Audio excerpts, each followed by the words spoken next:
El eco del portazo furioso aún resonaba en mi despacho, ese rincón que yo había ideado como un santuario de calma y creatividad. Ahora se sentía profanado por una tensión que se resistía a marcharse.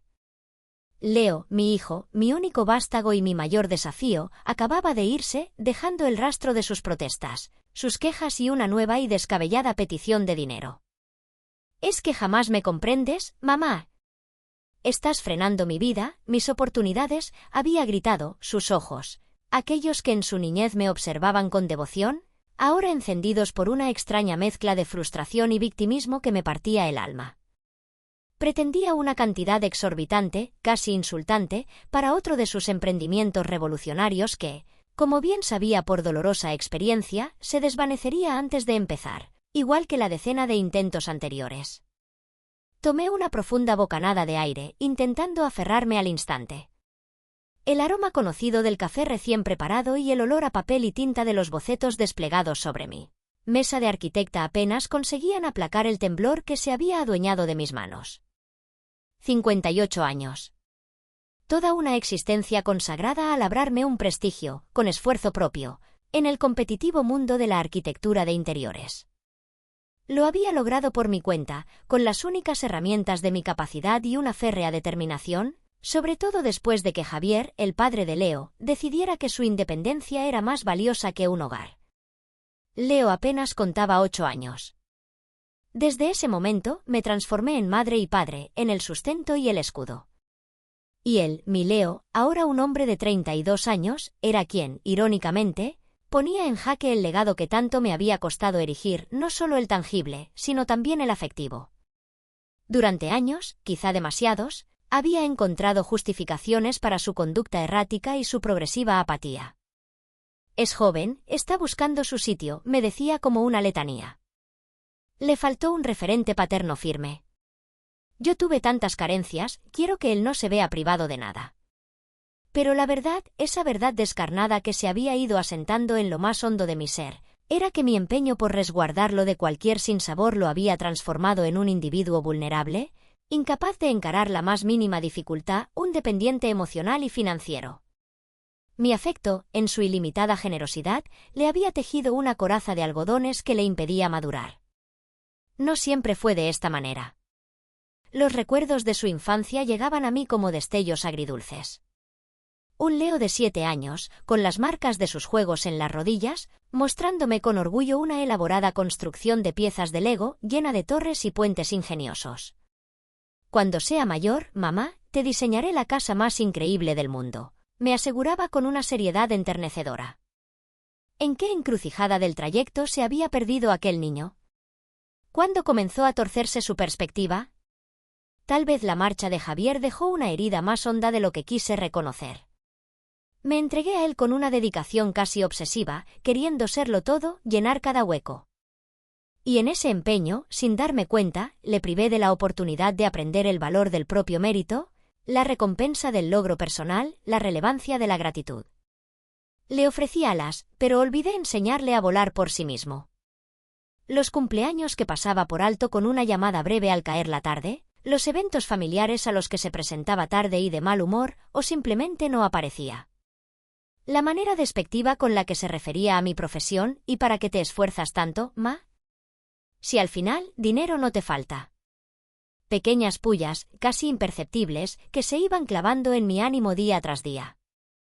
El año anterior, para mi 57º cumpleaños, organicé una presentación íntima en una galería de arte con la que colaboraba. Convidé a mis amigos más próximos, a mi hermana. Leo llegó con casi 2 horas de desfase, acompañado de una joven llamativa que parecía más interesada en su móvil que en el evento y que apenas saludó. Se pasó la mayor parte del tiempo revisando sus redes sociales, indiferente a las conversaciones, a las felicitaciones, a mí. Cuando llegó el momento de los obsequios, le entregué un libro de arte de un arquitecto que sabía que admiraba, pensando en inspirar sus supuestos proyectos. «Ah, gracias, ma», dijo con apatía, dejándolo sobre una silla como si le incomodara. Esa noche, al regresar a casa, lloré en la intimidad de mi habitación, aferrada a la almohada. No lloraba por el desaire del libro, sino por la evidencia del vacío que se interponía entre nosotros, Un vacío que yo misma, con mis concesiones y mi ceguera, había contribuido a crear. Pero el detonante, el suceso que me hizo despertar de mi letargo de madre abnegada, tuvo lugar hace apenas unas pocas semanas. Había logrado, tras meses de gestiones y conferencias, una reunión trascendental con un grupo de coleccionistas de arte suizos. Estaba en juego el diseño de una prestigiosa galería en el centro de la ciudad, la oportunidad de dar el salto internacional definitivo con mi firma, Isabel Diseños. Leo estaba al corriente de la vital importancia de esa reunión. Se lo había recalcado hasta el cansancio: Leo, por favor. El miércoles por la mañana necesito máxima concentración. No me interrumpas bajo ninguna circunstancia. Pues bien, el miércoles, en plena exposición, mientras yo detallaba con entusiasmo los conceptos del diseño y el potencial de la galería, la puerta de la sala de conferencias se abrió bruscamente y apareció Leo. Con el pelo revuelto, gafas de sol a pesar de estar en un interior, y con una actitud que combinaba la urgencia con la soberbia. «Mamá», exclamó, como si estuviera en el salón de casa. «Disculpa que interrumpa tu presentación, pero es que la tarjeta Premium no funciona. Necesito que la reactives o me des otra. Tengo que reservar unos billetes a Berlín ahora mismo. Es para un torneo de eSport súper exclusivo, no puedo perdérmelo». El silencio que se instaló fue cortante. Los semblantes de los coleccionistas suizos, hasta entonces amables y atentos, se mudaron en expresiones de perplejidad y notable desagrado. Intenté manejar la situación con la mayor entereza profesional posible, ofreciendo disculpas, tratando de retomar la presentación. Pero la atmósfera se había viciado, la conexión se había esfumado. La reunión, aunque no se suspendió, perdió todo su brío. Los coleccionistas se mostraron distantes, evasivos.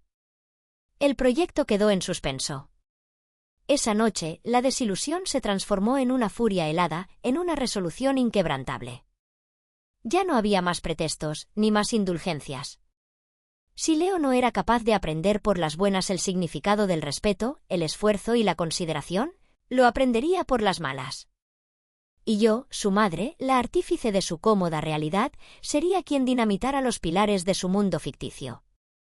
Levanté el teléfono y marqué el número de Mateo Álvarez, mi abogado, mi consejero, el amigo que había permanecido a mi lado en los buenos tiempos y en los peores. «Mateo», mi voz sonó sorprendentemente serena, casi mecánica. «Necesito verte urgentemente. Tenemos que hablar. Creo que ha llegado la hora de activar el plan B». Mateo me recibió en su moderno y funcional despacho, decorado con la elegancia minimalista que definía su carácter.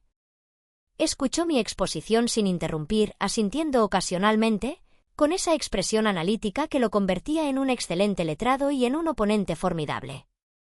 Le relaté el incidente de la mañana en mi estudio, el fiasco de la reunión con los suizos, y desglosé la extensa lista de menosprecios y abusos de confianza que había tolerado durante años. Cuando concluí, un nudo me oprimía la garganta.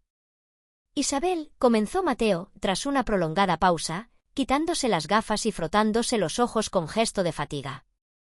«Sabes que te respaldo en casi todo, pero esto es arriesgado. Simular una quiebra total, con todo lo que implica.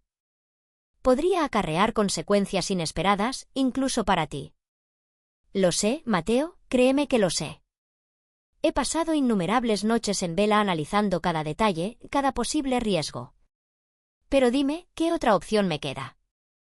He agotado todas las vías, la conversación, los límites sutiles, incluso las advertencias veladas de cerrarle el grifo. Nada ha surtido efecto.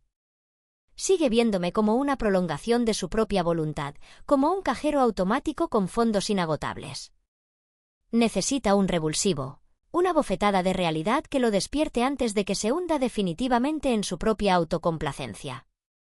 Y si no lo hago yo, ¿quién lo hará? Mi estrategia era audaz, maquiavélica si se quiere, pero sentía en lo más profundo de mi ser que era la última carta que me quedaba por jugar. Íbamos a escenificar mi caída. Una bancarrota espectacular que dejara a Leo sin red de seguridad. Las semanas subsiguientes fueron un torbellino de actividad frenética y emociones contenidas.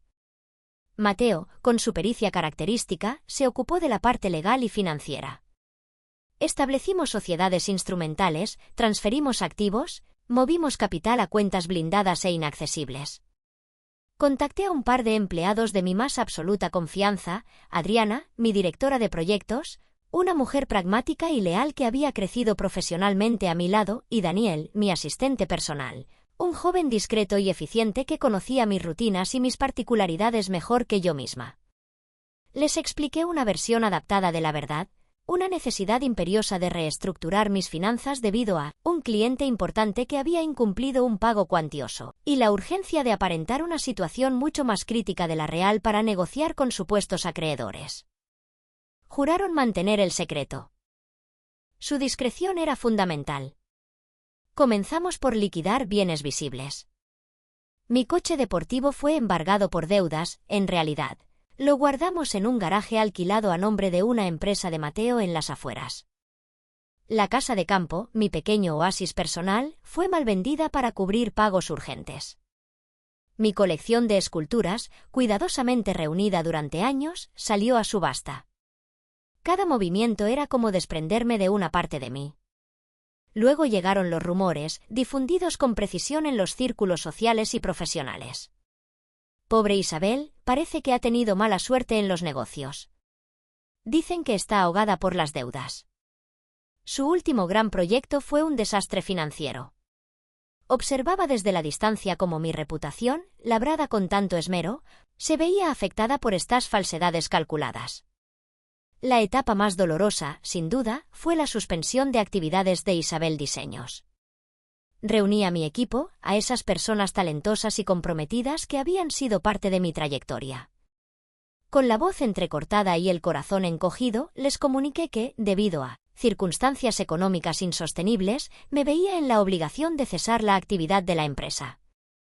Prometí compensaciones justas, que saldrían de mis ahorros bien resguardados, no de la supuesta quiebra, y les aseguré que, si algún día lograba recuperarme, serían los primeros a los que contactaría. Ver la desazón y la incertidumbre en sus miradas fue una verdadera tortura. Me sentí una impostora, a pesar de saber que el fin último justificaba estos dolorosos medios. Finalmente, el día de la mudanza. Dejé atrás mi espectacular ático con vistas al parque, cada rincón impregnado de mis vivencias y mi esencia, y me trasladé a un pequeño apartamento alquilado en un barrio modesto, al otro extremo de la ciudad. Era un lugar aseado, sí, pero impersonal, carente de alma. Mientras empaquetaba mis objetos más personales, encontré una vieja caja con algunas de las construcciones de Lego que Leo había hecho de niño. En una foto adjunta, tendría unos 6 o 7 años, me sonreía con una dulzura infinita, mostrando un hueco entre sus dientes de leche. Las lágrimas, tanto tiempo contenidas, brotaron sin control. ¿En qué me equivoqué contigo, mi vida?, susurré a la imagen ligeramente desvaída. Pero la respuesta seguía siendo la misma, me había equivocado al dárselo todo, al no enseñarle el valor de las cosas. La noticia de mi ruina total, como era previsible, no tardó en llegar a oídos de Leo. Su reacción inicial fue de incredulidad, casi de mofa. Me llamó por teléfono, con ese tono condescendiente que tanto me crispaba. A ver, mamá, ¿qué es esta comedia de que estás en la ruina? ¿Es otra de tus tácticas para que te deje en paz con el tema del dinero? No tiene ninguna gracia, ¿sabes? No es ninguna comedia, Leo, le respondí, esforzándome por que mi voz sonara débil, pero firme. Las cosas se han complicado de verdad. Malas decisiones financieras, deudas que no puedo asumir, lo he perdido prácticamente todo. Se produjo un silencio tenso al otro lado de la línea. Casi pude oír cómo su cerebro intentaba procesar la información. Luego, su voz, despojada ya de cualquier rastro de burla, ¿todo? ¿Cómo que todo? Pero, ¿y mi asignación? ¿El dinero que te pedí para la plataforma de streaming? ¿Y la mensualidad del piso? Ahí estaba. Su primera, su única inquietud. Ni un ¿cómo estás, mamá?, ni un ¿hay algo que pueda hacer por ti? Solo su dinero, su comodidad. Leo, no hay dinero. Se terminó. No queda nada. Apenas sé cómo voy a salir adelante yo misma. Pero no puedes hacerme esto. Es imposible. Yo contaba con ese dinero. Tienes que conseguirlo como sea. Vende alguna otra cosa, pide un préstamo a tus amigos influyentes. Su voz fue subiendo de tono, hasta convertirse en ese grito histérico que también conocía. No hay nada más que vender, Leo. Y mis amigos influyentes, como tú los llamas, ya no responden mis llamadas. Se acabó el juego. Bienvenido al mundo real. Y colgué. Con el corazón destrozado, pero con una extraña y perturbadora sensación de liberación. La primera ficha del dominó había caído. Ahora solo quedaba esperar y mantenerme firme. Los días que siguieron fueron una prueba para mi entereza. Leo me llamaba a todas horas. Al principio, con la arrogancia intacta, exigiendo soluciones, amenazando con demandarme por administración fraudulenta de su futura herencia. Luego, al constatar que mis respuestas eran siempre las mismas, no hay nada, Leo, tendrás que apañártelas tú solo. Su tono fue cambiando. Pasó a las súplicas lastimeras, a los intentos de manipulación emocional. Es culpa tuya, mamá. Siempre fuiste demasiado ambiciosa. Ahora, por tu incompetencia, me has arrastrado contigo a la miseria. Mi vida está arruinada por tu culpa. Leo, tienes 32 años, 3 inicios de carrera abandonados, salud y, supuestamente, inteligencia, le replicaba con una paciencia que me sorprendía a mí misma. Es hora de que demuestres de lo que eres capaz. Es hora de que te comportes como un adulto. ¿Comportarme como un adulto? ¿Cómo? Si nunca he tenido que preocuparme por nada. Tú siempre estabas ahí para solucionarlo todo, para pagarlo todo. Pues ese, querido hijo, fue mi más grave error. Y ahora, ambos estamos pagando las consecuencias. Pero tú, a diferencia de mí, tienes toda la vida por delante para aprender y enderezar el rumbo. Me desgarraba escucharlo tan perdido, tan furioso, tan asustado. Una parte de mí, la madre protectora, la gallina clueca, ansiaba correr a su lado, abrazarlo, confesarle que todo era una elaborada farsa y devolverle su vida de confort y despreocupación. Pero la otra parte, la mujer herida y la madre que anhelaba ver a su hijo madurar, sabía que debía mantenerme firme. Por su bien. Aunque doliera como 1000 demonios.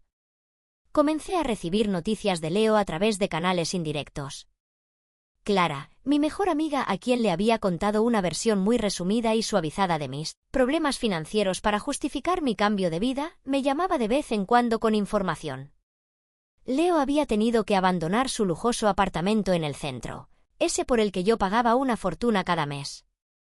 Sus amigos, esa pandilla de vividores y aduladores que lo rodeaban cuando fluía el champán y los billetes, se habían esfumado como por arte de magia en cuanto se corrió la voz de que el hijo de Isabel se ha quedado sin Blanca. Intentó pedirles dinero, cobijo, incluso trabajo. Las puertas se le cerraron en las narices una tras otra. Estaba descubriendo, de la forma más cruel, la diferencia entre los compañeros de fiesta y los verdaderos amigos. Y por lo que parecía, no tenía ninguno de estos últimos. Una tarde, Clara me llamó con la voz alterada. Isabel, tienes que saberlo. Acabo de ver a Leo. Estaba irreconocible. Mucho más delgado, con una barba de varios días, ojeras profundas. Estaba en una esquina del barrio de Malasaña, repartiendo folletos de una academia de idiomas. Cuando me vio, intentó ocultar la cara y se escabulló por una callejuela. Isabel me dio una pena infinita. Parecía un alma en pena. Colgué el teléfono con el corazón encogido. Leo, mi príncipe destronado, repartiendo publicidad en la calle. La imagen era brutal, casi insoportable. ¿No estaría llevando las cosas demasiado lejos? ¿No estaría siendo excesivamente cruel? Un escalofrío de duda recorrió mi espalda. Pero entonces, como un antídoto, acudieron a mi mente sus palabras hirientes en la reunión con los coleccionistas, su desprecio por mi trabajo, su egoísmo sin límites. No. Tenía que ser fuerte. Esto era una medicina amarga, pero necesaria. Por su futuro. Pasaron las semanas, que se fueron convirtiendo en meses. Mis contactos telefónicos con Leo se espaciaron. Su tono había experimentado una transformación notable. Ya no había rabia ni exigencias en su voz. Solo un cansancio profundo, una resignación opaca que, al mismo tiempo que me preocupaba, me infundía una tenue, muy tenue, brizna de esperanza. Una noche, muy tarde, sonó mi teléfono. Era él. Su voz sonaba distinta, casi vacilante. «Mamá, ¿estás despierta? ¿Te molesto?» Hacía años, quizás una década, que no me hablaba con esa consideración. «No, Leo, no molestas». «Dime». «Nada, solo quería saber cómo estabas. Si necesitabas algo». Me quedé sin aliento. ¿Leo preguntándome si necesitaba algo? El mundo debía de estar girando al revés. Estoy tirando, hijo. Adaptándome a las nuevas circunstancias. ¿Y tú? ¿Cómo te va? Hubo una pausa larga, cargada de algo que no supe descifrar. He conseguido un trabajo. Uno de verdad esta vez.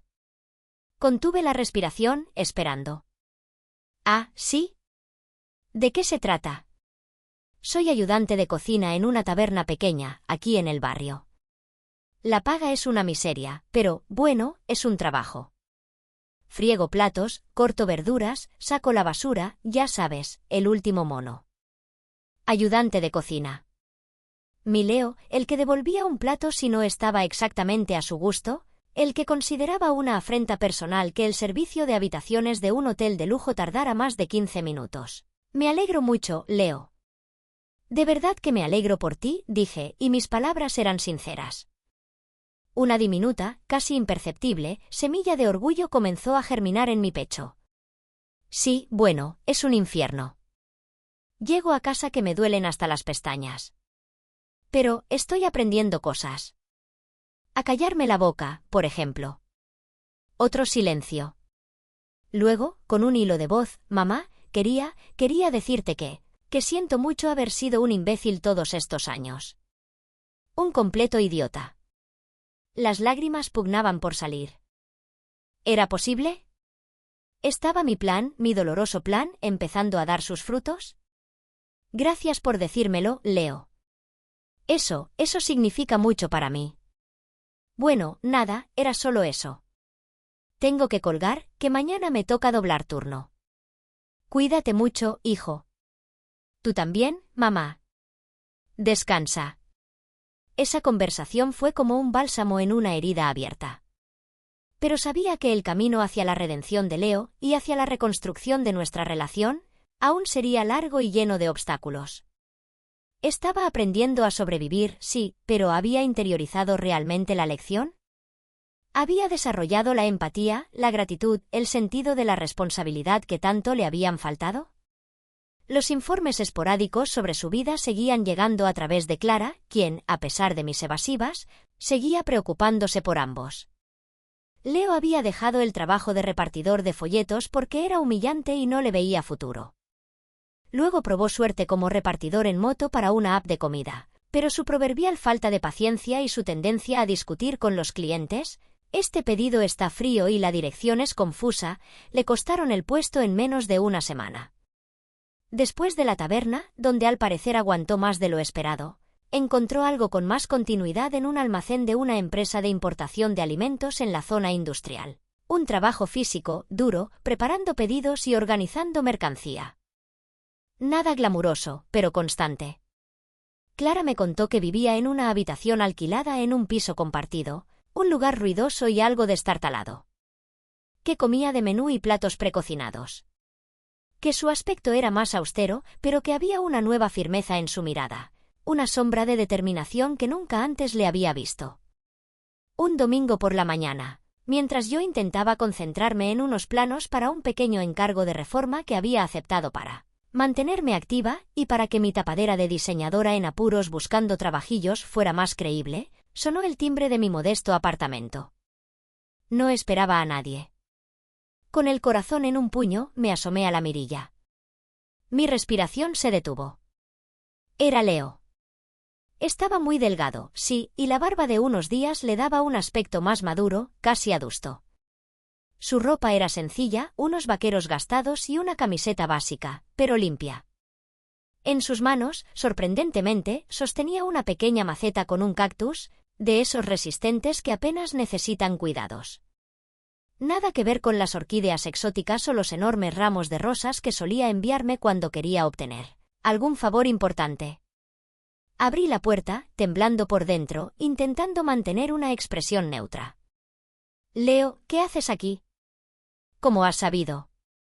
Él me miró fijamente, y por primera vez en muchísimos años, vi en sus ojos una vulnerabilidad desnuda, un eco lejano de aquel niño que me prometía construir casas increíbles. No había ni rastro de su habitual arrogancia ni de su impostada seguridad. «Hola, mamá. ¿Puedo pasar un momento?» Asentí en silencio, haciéndome a un lado para dejarle entrar. Sus ojos recorrieron con lentitud el pequeño salón comedor, deteniéndose en los muebles modestos, en las paredes casi desnudas. Esperaba un comentario sarcástico, una mueca de desdén. Pero no dijo nada. «Es tranquilo aquí», murmuró finalmente, como para sí mismo. «Tiene buena luz». Se sentó en el borde del viejo sofá de tela que había comprado de segunda mano. Yo ocupé la única silla de madera que había junto a la mesa. El silencio entre nosotros era espeso, casi palpable.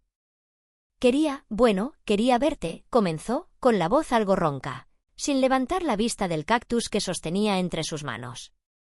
Y traerte esto. No es gran cosa, pero lo vi en un mercadillo cerca del almacén y me acordé de ti. De cuando era pequeño y coleccionaba suculentas. Es un detalle precioso, Leo. Muchas gracias. Tomé la maceta con manos temblorosas. Un nudo se formó en mi garganta. Busqué un plato en la minúscula cocina y lo coloqué sobre la mesa. Era el gesto más genuino, más desinteresado, que había recibido de él en una eternidad. Cuando regresé, él seguía con la cabeza gacha. Parecía un gigante encogido, un león amansado. Mamá levantó la vista y sus ojos encontraron los míos. Estaban enrojecidos, cargados de un cansancio ancestral. He estado pensando mucho estos meses. Muchísimo. Sobre todo. Sobre mí, sobre ti, sobre la basura de persona en la que me había convertido. Respiró hondo, como si las palabras le pesaran. He sido un completo desastre. Un egoísta de manual, un vago, un aprovechado, un desagradecido crónico. Todo lo que me diste, tu tiempo, tu dinero, tu amor incondicional, yo lo daba por hecho, como si fuera una obligación tuya, un derecho mío. Nunca, jamás, me paré a pensar en tus sacrificios, en tus noches en vela preocupada por mí, en las veces que renunciaste a cosas por darme todos mis caprichos. Escuchaba en silencio, paralizada, conteniendo a duras penas el torrente de emociones que amenazaba con desbordarme. Estos últimos meses, mamá, han sido un infierno. Un auténtico infierno. Pero también han sido una revelación. Una sonrisa amarga se dibujó en sus labios. He descubierto lo que es el hambre de verdad, de esa que te retuerce las tripas. He sabido lo que es pasar frío por no poder pagar la calefacción de una habitación miserable. He sentido la humillación de que te traten como a basura en trabajos precarios porque necesitas el dinero para no dormir en la calle. He visto cómo la gente de verdad, la gente corriente, lucha cada día como leones por mucho menos de lo que yo siempre tuve y desprecié con tanta arrogancia. Sus ojos se llenaron de lágrimas, lágrimas limpias, sin rastro de autocompasión. He entendido, mamá. Creo que por fin he entendido. Tarde, muy tarde, pero lo he entendido. He entendido el valor del dinero, sí, pero mucho más importante, he entendido el valor del trabajo duro, del respeto por los demás, de la dignidad. Y sobre todo, he entendido lo terriblemente injusto que he sido contigo, lo mucho que te he fallado, lo poco que te he valorado. Se levantó con lentitud, se acercó a mí y, para mi total asombro, se arrodilló a mis pies. Tomó mis manos entre las suyas. Sus manos estaban ásperas, con pequeños callos en las palmas. Manos de trabajador, no de señorito ocioso. Perdóname, mamá. Por favor, te lo suplico, perdóname por todo el dolor que te he causado. Por todas las lágrimas que has derramado por mi culpa. Por no haber sido ni la sombra del hijo que una mujer como tú se merecía. En ese instante, todas mis defensas se vinieron abajo. Las lágrimas, tanto tiempo reprimidas, brotaron como un torrente imparable, lágrimas de dolor acumulado, sí, pero también lágrimas de un alivio inmenso, de una esperanza que creía muerta y enterrada. Acaricié su cabello revuelto, como hacía cuando era un niño pequeño y se despertaba llorando por una pesadilla. Oh, Leo, mi niño perdido. Nos abrazamos con fuerza, allí mismo, en el suelo de aquel apartamento humilde. Un abrazo torpe, desesperado, un abrazo que duró una eternidad y que pareció sanar heridas antiguas, cerrar cicatrices profundas, tender puentes sobre abismos de incomprensión y resentimiento. Lloramos juntos, madre e hijo, como nunca antes lo habíamos hecho. Cuando la tormenta emocional amainó un poco, nos separamos. Lo miré a los ojos. Había una nueva luz en ellos, una luz de madurez, de humildad. Había llegado el momento de la verdad. ¿De mi verdad? Leo, comencé, con la voz aún temblorosa pero firme. Hay algo muy importante que debo decirte. Algo que necesitas saber. Él me miró, con una mezcla de curiosidad y aprensión. Respiré hondo, reuniendo todo el valor que me quedaba. Mi ruina financiera, hijo, no fue del todo real. No como tú la has vivido. Sus ojos se abrieron como platos. Vi la confusión pintada en su rostro, la incredulidad. ¿Qué? ¿Cómo que no fue real? No entiendo, mamá. Y entonces, se lo conté todo. Con pelos y señales. El plan urdido con Mateo en su despacho. La suspensión de actividades ficticia de Isabel Diseños. La venta de mis propiedades. La mudanza. Cada detalle de la elaborada farsa que había montado durante meses. Le expliqué mis motivos, mi desesperación al ver cómo se estaba autodestruyendo, mi sentimiento de culpa por haber contribuido con mi sobreprotección a su deriva. Le hablé de mi necesidad visceral de que aprendiera una lección vital, una lección que yo, por mi amor ciego y mi cobardía, no le había sabido enseñar antes. No lo hice para castigarte, Leo, aunque sé que has sufrido indeciblemente, y cada día de tu sufrimiento ha sido una puñalada en mi propio corazón. Lo hice porque te quiero más que a nada en este universo y no podía, simplemente no podía, seguir contemplando impasible cómo te convertías en un ser vacío, en una caricatura de hombre. Necesitabas despertar, hijo mío.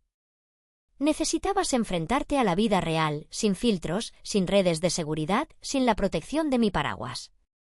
Necesitabas descubrir quién eras realmente cuando no tenías nada ni a nadie, excepto a ti mismo.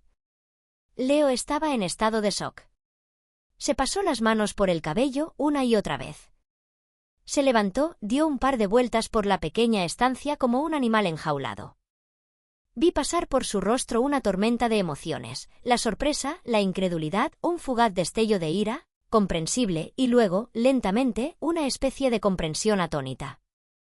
Temí por un instante que mi confesión fuera la gota que colmara el vaso, que destruyera el frágil lazo que acabábamos de restablecer.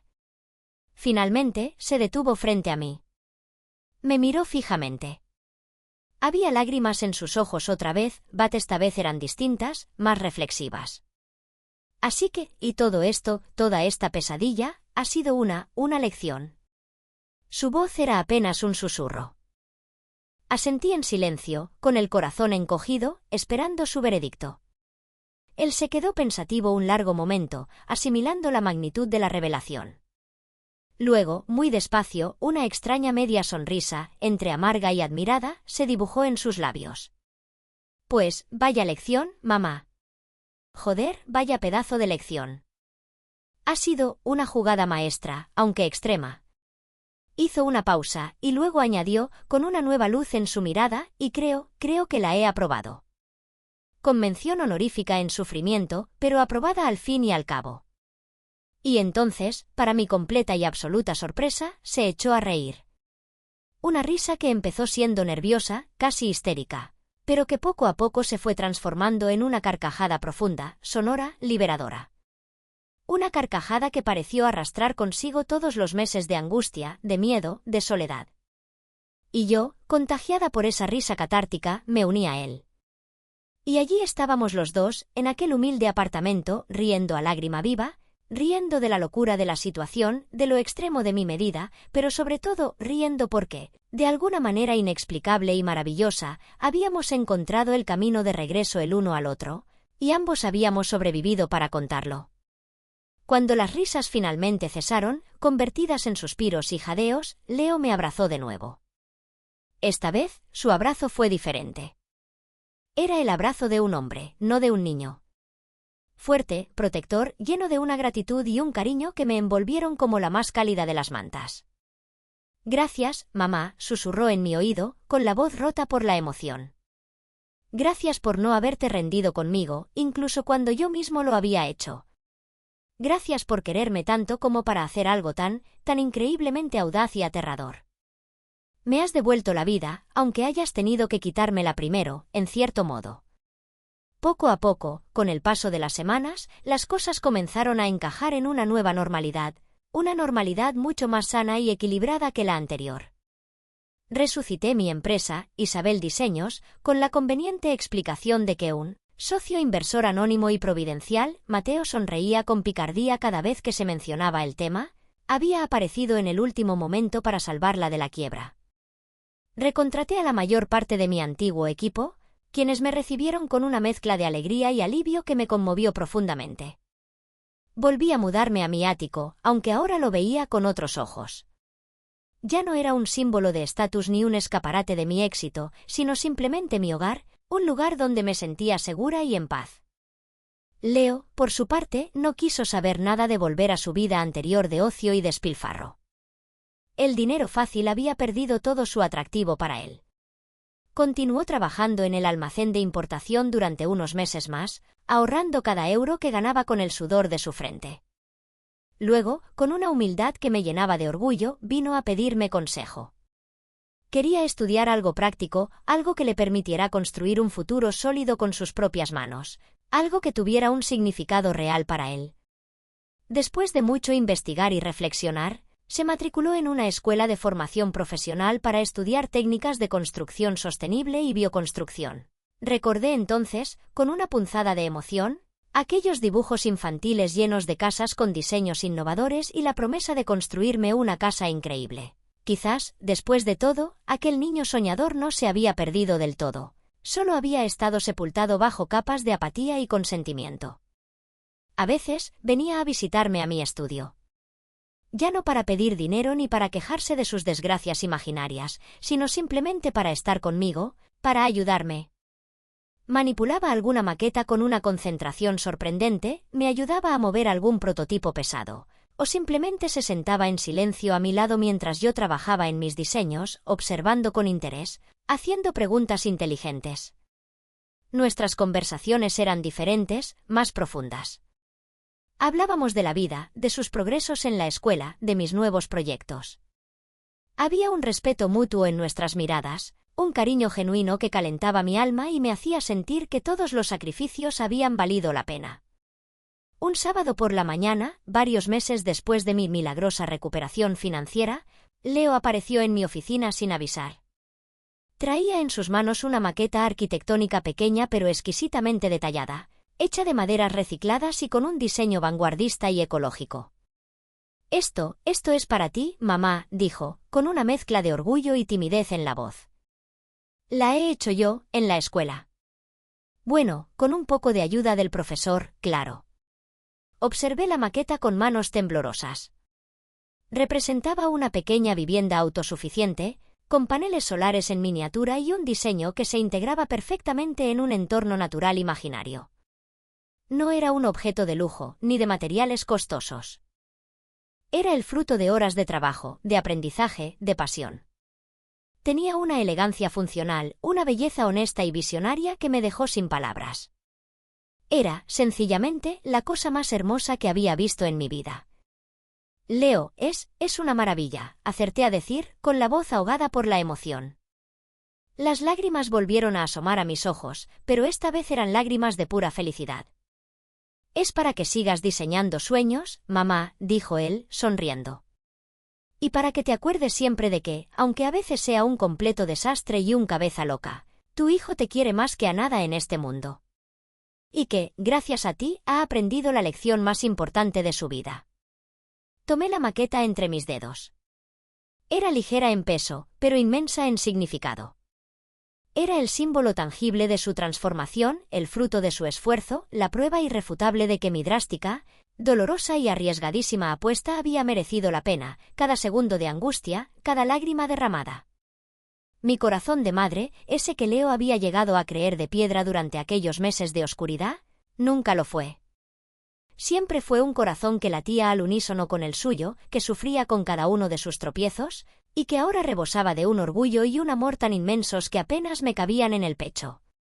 A veces, comprendí entonces, es necesario que algo se rompa, incluso simular una ruptura, para poder reconstruirlo sobre cimientos más sólidos, más auténticos, más verdaderos. Y en ese doloroso pero necesario proceso de demolición y reconstrucción, ambos habíamos aprendido que el amor verdadero no consiste en darlo todo sin medida ni discernimiento, sino en proporcionar las herramientas, y a veces incluso los golpes, para que cada uno pueda construir su propio valor, su propio camino, su propia dignidad. La lección había sido brutal, sí, para ambos. Pero la recompensa era, sencillamente, incalculable.